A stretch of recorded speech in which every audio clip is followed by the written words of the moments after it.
Tadi Kak Don sudah omong, yang mekar sama dengan Nagekeo itu bukan kita sendiri. Ada 4 kabupaten yang mekar bersamaan dengan Nagekeo. Mari kita lihat apa yang terjadi dengan 4 saudara kita dan kita sendiri. Sudah disebutkan Labuan Bajo sekarang Bapak Ibu bisa lihat bandara internasional, penerbangannya ke Darwin, Australia, Singapura, dan sekarang sedang membangun hubungan penerbangan ke Timor Leste. Hotel berbintang ada di sana, ruang terbuka hijau ada di sana. Padahal kota Labuan Bajo itu sejujurnya sangat tidak bagus, karena kotanya hanya sedikit di pantai itu dengan rumah makan sebelah itu, setelah itu tebing dan jurang. Tapi dia menyulap kota itu seperti di Eropa. Uang yang diurus sama, APBD sama, hampir 700 miliar.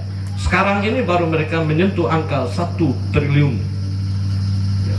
Sumba Barat Daya penerbangan internasional, hotel termahal di Asia Tenggara ada di Sumba Barat Daya. Jangan percaya saya, bisa Google, sekarang bisa Google, klik hotel termahal di Asia Tenggara, dia langsung keluar Sumba Barat Daya. Lembata disulap sedemikian rupa. Bapak Ibu, Lembata itu maju bupatinya Cina, Yance Sunur. Saya sangat dekat dengan almarhum itu karena saya disuruh mendadak harus kampanye kasih Pak Yance itu dari Kupang ke Lembata. Kami charter Susi Air, penumpangnya cuma berdua, saya dengan Pak Yance Sunur. Saya kampanye di Kedang, di Holease. Jalan ke Kedang itu sama persis dengan jalan ke Nagerabe waktu itu. Tapi kemudian dia menyulap kota itu, Lembata dan Sumba dan Malaka. Tapi Bapak Ibu bisa lihat apa yang ada di Kabupaten Nagekeo. Kabupaten yang kita cintai ini sepertinya tidak ada perubahan sedikit pun ketika kita masih bergabung dengan Ngada. Tadi malam saya kampanye di Lado 5 dan di Lado 5 Timur dan di Bajo. Saya kasih tahu kepada semua orang Mauponggo bahwa 90% jalan di Mauponggo ini adalah peninggalan dari Kabupaten Ngada. Sementara APBD yang diurus oleh Bupati dan Wakil Bupati selama 15 tahun itu kira-kira 10,5 triliun. Iya, Bapak Ibu tahu tidak? APBD kita itu rata-rata 700 miliar. Yang tahun 2024 ini saja 771 miliar. Kalau saya dan Kak Don terpilih, kami akan mengurus Bapak Ibu punya uang itu kira-kira 3,5 triliun. Karena 1 tahun anggaran 700 miliar. Kalau kita kali dengan 15 tahun yang lalu, mestinya ada uang 10,5 triliun sampai dengan 12 triliun. Bapak Ibu bayangkan uang hampir 12 triliun kita asidela eko obat. Kita tetap di tempat. Lampu jalan kita tidak ada, lampu lalu lintas kita tidak ada, trotoar kita tidak punya, ruang terbuka hijau kita tidak punya, stadion kita tidak punya. Inilah kabupaten yang kita cintai. Jangankan begitu, sapu saja tidak, sapu saja. Marianus itu jam 5 sudah sapu, nggak ada. Jam 5, baik tidak ada orang sapu. Saya tidak tahu perlu sapu atau tidak kota ini. Itulah kabupaten yang kita cintai. Pertanyaannya, ada apa dengan kita? Tentu ada yang salah. Dan saya dan Kak Don menemukan kesalahan itu. Makanya kami berani maju dari Bupati dan Wakil Bupati. Kenapa? Karena kita akan melakukan sesuatu yang baru, yang tidak biasa-biasa, yang dalam bahasa politik out of the box. Saya sudah ingatkan Kak Don, siap mental, karena ini pasti akan menuai keributan, yakin saya. Dan yang ribut dengan Bupati dan Wakil Bupati adalah anak buah kita sendiri. Ini akan membuat mereka terkejut. Bapak Ibu, ada 2 kesalahan paling fatal di Kabupaten Nagekeo, itu ada 2, dan ini harus segera diperbaiki. Pertama, setelah saya telusuri program pembangunan Nagekeo 15 tahun ini, itu hampir dipastikan bahwa arah pembangunan Kabupaten Nagekeo itu tidak searah dengan arah pembangunan nasional. Mari kita uji perkataan saya. Jokowi sudah pidato berkali-kali mengingatkan kepada seluruh bupati, wali kota, gubernur, wakil gubernur, bahwa membangun Indonesia harus mulai dari pinggiran. Berkali-kali Marianus membuat tagline membangun ngada dari desa, sehingga dia kemudian menjadi pembawa materi untuk penyusunan undang-undang desa. Bapak Ibu tahu Marianus itu saya jurkamnya, saya jurkam utamanya, saya tim pemenang ring 1 saya. Sebentar dia datang karena saya tidak. Bapak Ibu tahu pada tahun 2010 itu Marianus menggegerkan dunia teristimewa, dunia politik, dan saya mendapat pengalaman baru. Dia hanya seorang anak SMA maju bupati. Dia tidak punya pengalaman apapun di pemerintahan. Moralnya buruk. Siapa yang tidak tahu Marianus kasus? Satu dunia tahu. Malas gereja. Oh, imu nggak bunuh. Saya masih baik, ketua KUB sudah 2 kali.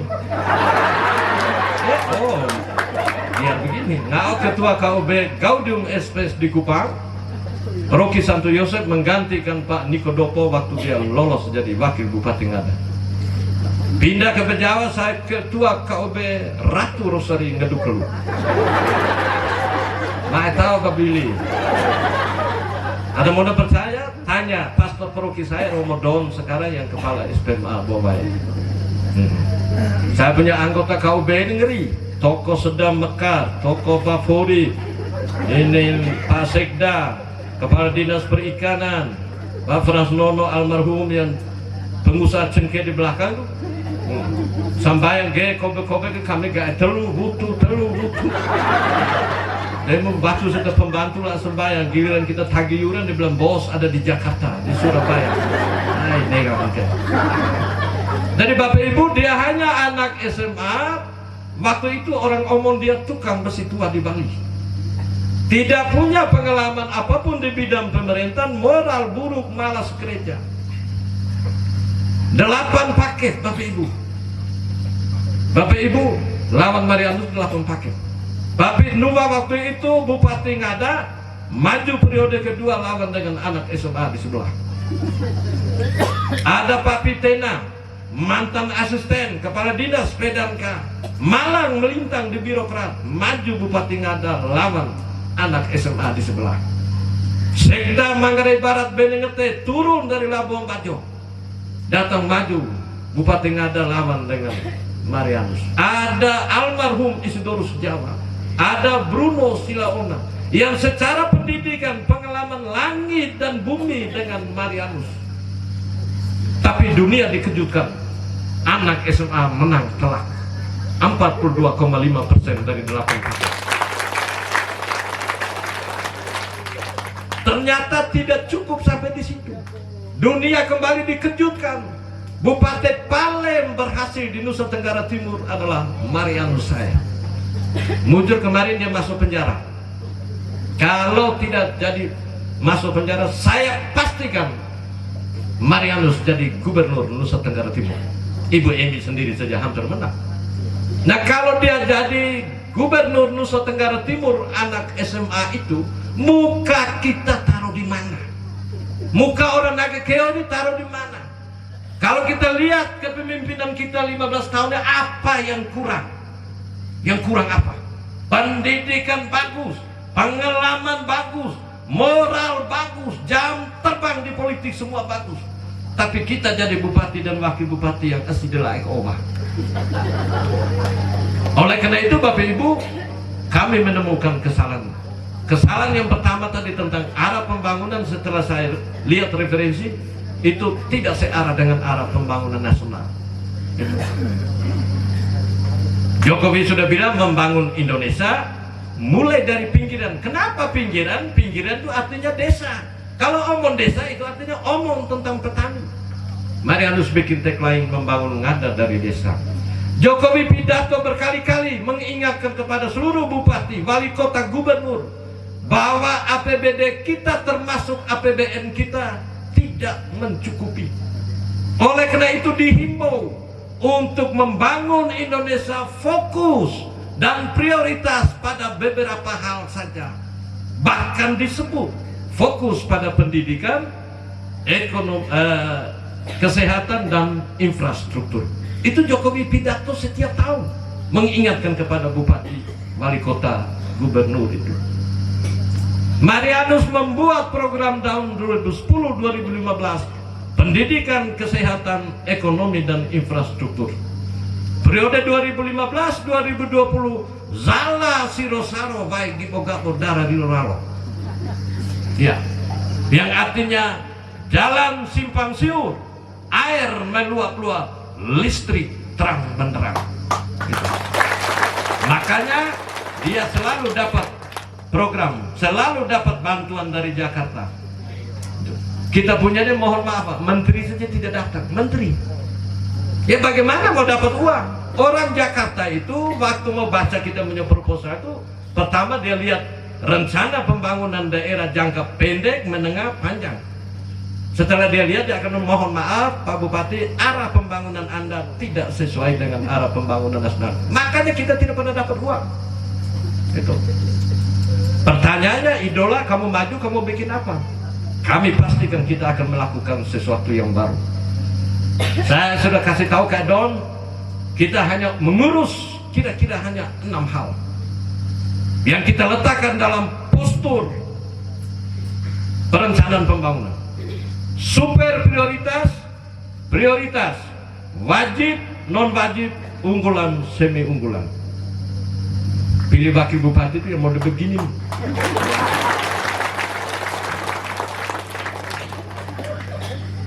Apa yang akan kita lakukan di program super prioritas?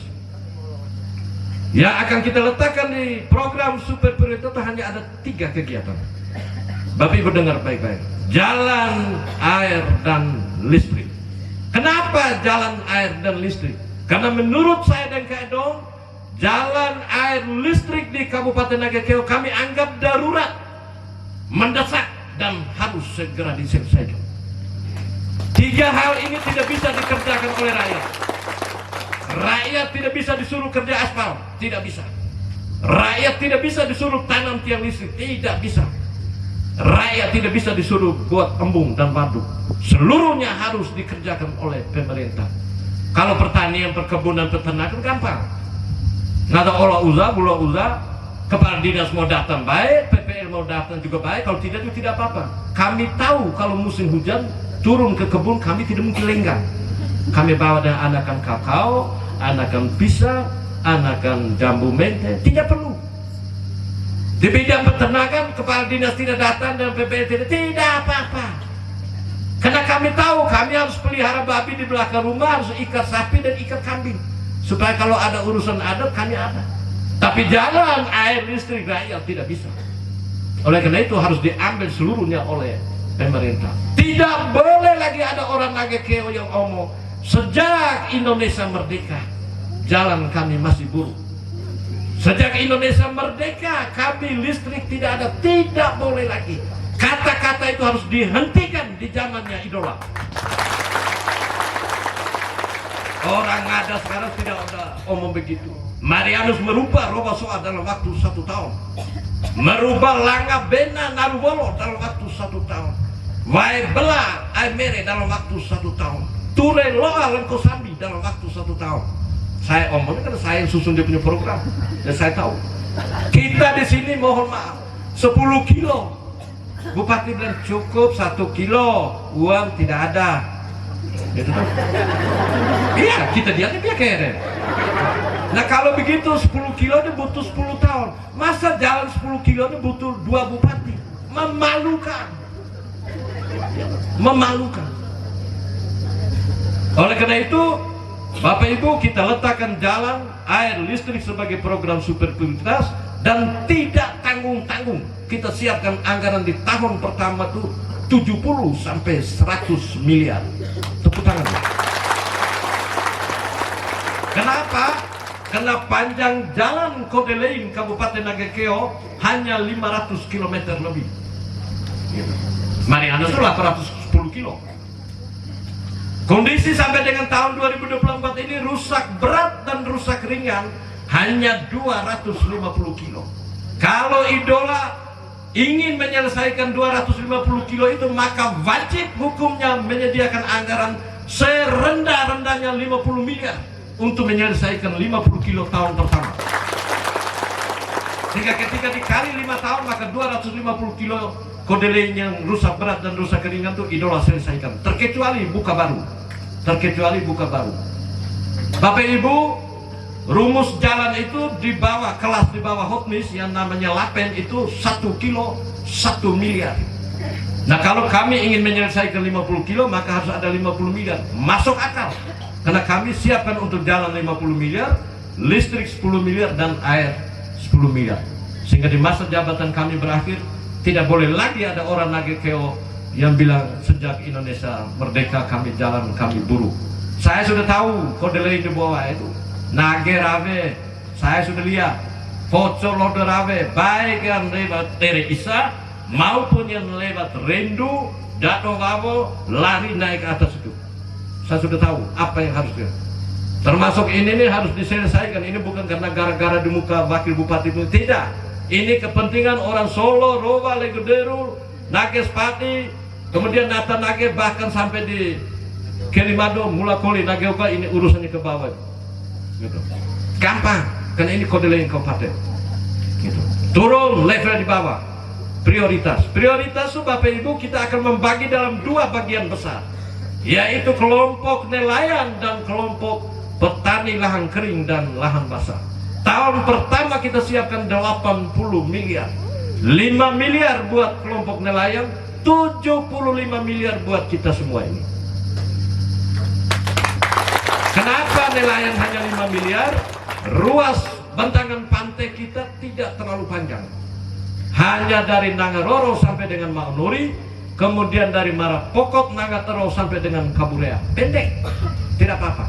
Tapi petani lahan kering ini Bapak Ibu hampir sekitar 90%. Oleh karena itu kita siapkan di tahun pertama 70 miliar. Tidak termasuk yang nanti kami titipkan di organisasi perangkat daerah. Pelan-pelan, sabar. Apa yang ada di dalam 75 miliar itu? Di situ akan ada uji coba teknologi alat panjat cengkeh. Gitu. Alat panjat cengkeh. Karena kalau Omon Cengkeh itu mewakili 4 kecamatan. Mauponggo hampir seluruhnya, Keo Tengah hampir seluruhnya, Nangaroro sebagian besar, Boawai juga sebagian besar, Leguderu, Kelewai, Solo, Rowa, Rigi itu ada cengkeh.